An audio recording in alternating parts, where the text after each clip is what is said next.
was just having a little bit of fun with some jam tracks there. That's one that I call Sailing Ship or Pirate Ship or something like that. I don't know. It's a little reggae bit that they had come up with. It's one of the jam tracks that that we've been building over here that you can find at projamtracks.com. We'll make sure to put a link for that in the description of this video. You may have noticed that I've been uploading some jam tracks lately. Lots of them, actually. And basically what I wanted to do in this video is show you how to use and play along with jam tracks. So we're dropping these jam tracks, and some of you are probably like, well, I don't even know what that means or what I can do with them. And essentially what a jam track is, it's usually a full band, you know, drums, bass, guitar, maybe keys. And it's a track that is sparse, so there's typically not a lead instrument over the top of it, so that you could work on your chops or singing or whatever it is, phrasing over the top of it, okay? And so basically, how do we use that? What information are we getting from that jam track, and how do we use it? How do we speak over it? How do we develop ourselves as a player? That's what this video is all about, okay? So let's talk about it. Now, the very first thing that we want to do is we want to know what the tonal center of our jam track is. The tonal center is that one note that all the other notes, that all the other chords and everything else revolve around and point back to, essentially. Your ear knows this. If tomorrow all the music from here on out was atonal, you'd be like, what is going on? I don't like music any longer. So even though you may not think that you know what tonality is and the idea of tone or a tonal center, key, even though you may not understand what that is, you know it from a very primal level, if you will. I say it all the time to my, if my son, who's 5 years old, if I can't explain what gravity is to him, he still knows what it is, because tomorrow if gravity were gone, all of a sudden he would have the concept of what gravity is, because he'd be floating around. He's like, I want to be back on the ground. Okay, well that's what we mean by gravity. So you know this idea of a tonal center because of that. So knowing the tonal center is very important, because the tonal center tells us what everything else is in regards to the scale and that sort of thing, or at least it helps us. Very important, okay? The next thing to know is it major or minor? Now on my jam tracks I will say, this is a major key, or this is a minor key. 99.9999999% of all music that we listen to is in a major or minor key. They're not written in modes. There's a very smattering, probably less than a handful of songs that you would know that we could say, okay, that was written in a mode, but even that we're saying it very loosely, okay? Some would not agree with that. So 99.999%, might as well say 100% of all the music that you listen to is in a major or minor key. So we got to know that. Is it in a major or minor key? What I just played for you is in a minor key, because it starts off on A minor, plays a G, plays an F, and then back to our A minor again, okay? So that's very minor sound. Major would be like this.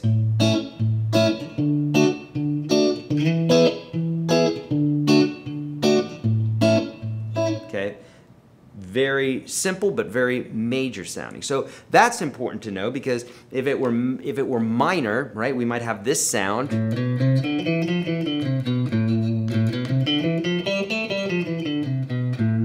Right? It's kind of sobering sounding, right? As opposed to major.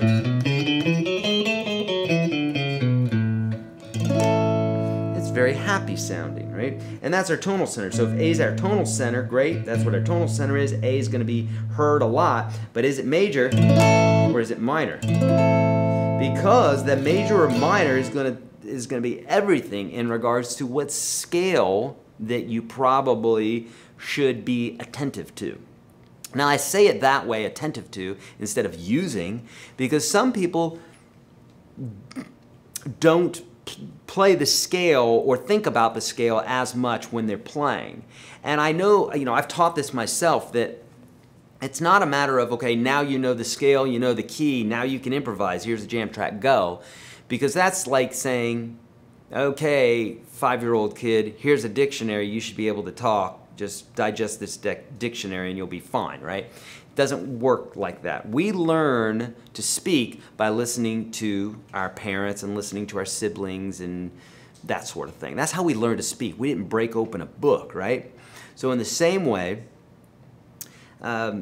just the scale alone is not going to do it. However, knowing the major and minor will dictate, chances are, whether the tonality of the scale or what it is that you're going to be playing is major or minor. Now, let me break here really quick, because for some of you, already some of the things that I'm saying are over your head.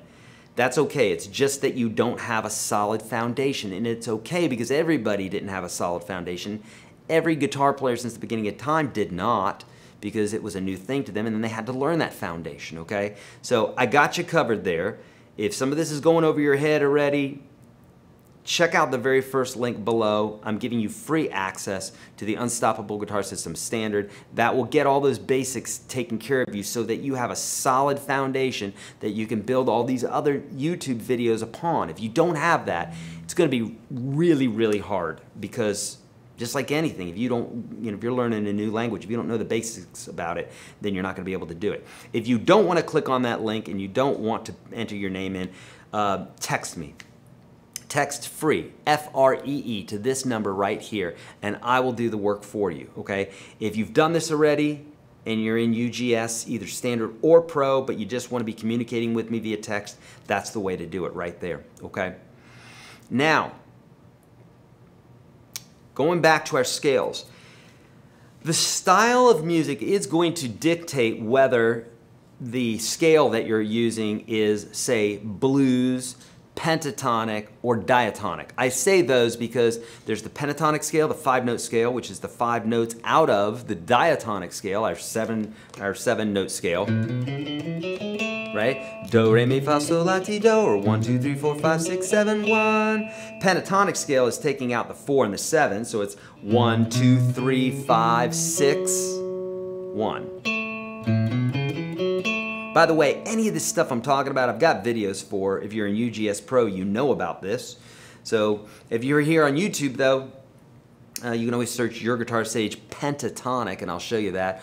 Or in the case of the diatonic scales, just search YourGuitarSage Diatonic, or search YourGuitarSage Major Scale.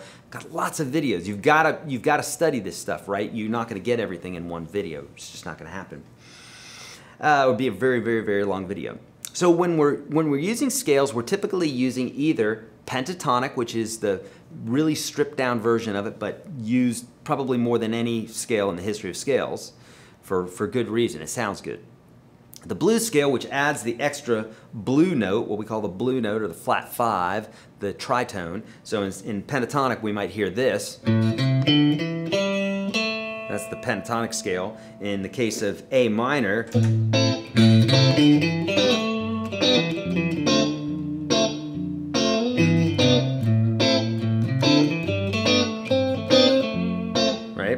if we want to make it blues, we're going to add this note, which sounds wrong, but it sounds good in context.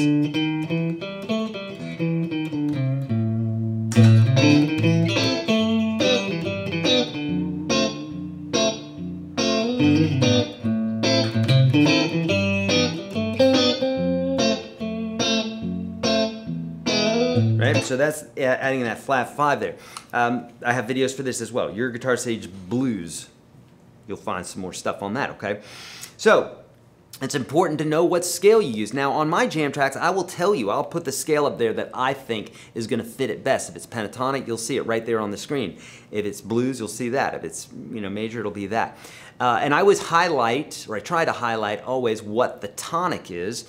Now, why is the tonic important? Well, the tonic's really important because you're going to come back to that a lot. Think about when you're using a jam track or a song or anything, you have that tonal center, and if that tonal center is not referred to a lot, if it doesn't come back to it, like you're finishing your phrases on the A in this case here, then it's not going to sound very cohesive. So, for instance, this is an A. Those are all A's. And so when I'm phrasing a lot around those notes.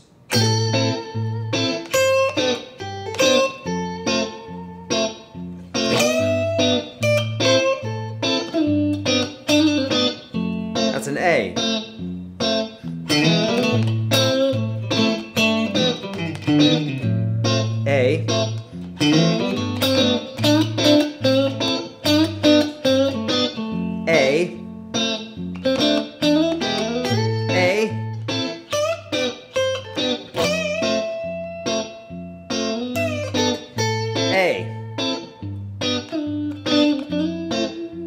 to resolve,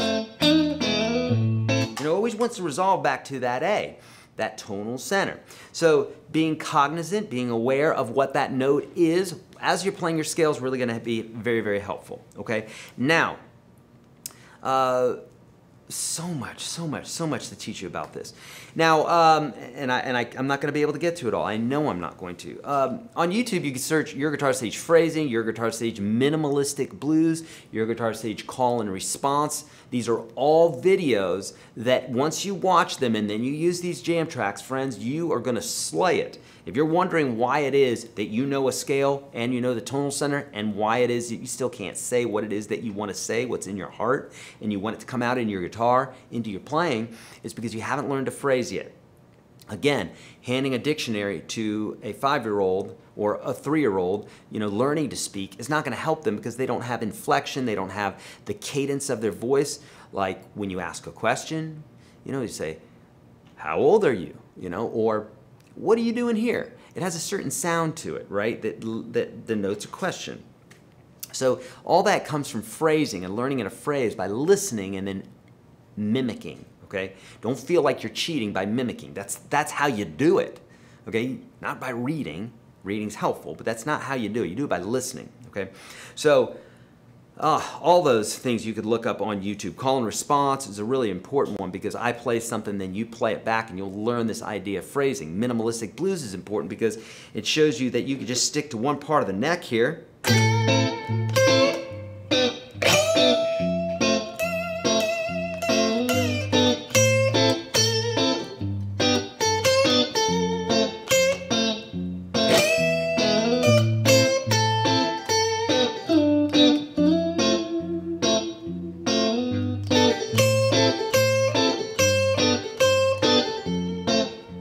Okay, so minimalistic blues is my concept of where I say take this one little area of the neck instead of thinking about the whole thing, right? It's too much. Too much for our little brains to handle at first. You got to understand how to phrase in this one little spot here, right? Think about that 5-year-old who doesn't need to know all the phrases in the world because he's not doing a TED Talk. He just needs to say, "Mommy, I got to go potty. Mommy, I'm hungry. Mommy, my tummy hurts." Think about yourself as the same way. You just want to learn the baby phrases at first. There is zero guitar players that go straight to TED Talks. Jimi Hendrix didn't do this. This is all myth. You thinking that the greatest guitar players in the world started off like that? No, they did not. None of them did. I'll prove it to you. None of them did. I prove it in all my videos. They don't do this, okay? It's step by step. It's just like anything else. They're not any different than you or I in that capacity. Maybe they practice more. That's it. So lots of resources for you there by searching those bits and pieces. Some other things to talk about. You've got to learn how to do that phrasing, right? And there's a few things that you want to be aware of when the chords are being played. If you're playing your scale, if you're playing some note that's within that chord, it's going to sound really good. If you're playing a note that is one note away from that chord, then it's going to have a little bit of dissonance. If you're 2 notes away from any note in that chord, then typically you're going to have a harmony, right? So like this. If I'm playing an A, if I'm playing this note,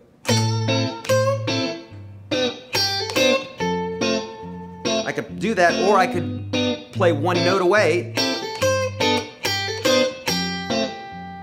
It creates a little dissonance there, okay? But if I wanted to go,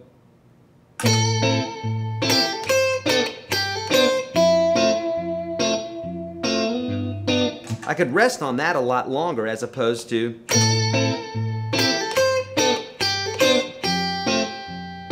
there's a little bit of tension there, okay? This one, it is a harmony of that chord, so it's going to sound better. And the cool thing is when you're phrasing, typically it's really hard to not hit the right note, right? Any note in the scale is going to mix well with it, but creating the harmony of the chord is also going to be very helpful. So I teach all of that inside UGS Pro with caged soloing and that sort of thing. I might even have some videos of that here on YouTube. Just search YourGuitarSage Caged, And I have videos on the caged chords, but then also on caged soloing, okay? Now the reason I'm referring you to other videos is this would be a 5-hour video. Okay, I don't want to do that to you. So for those of you that know a lot of this stuff and you just need to pick and choose, that's why I do this for you, so that you know where to go and that sort of thing, okay?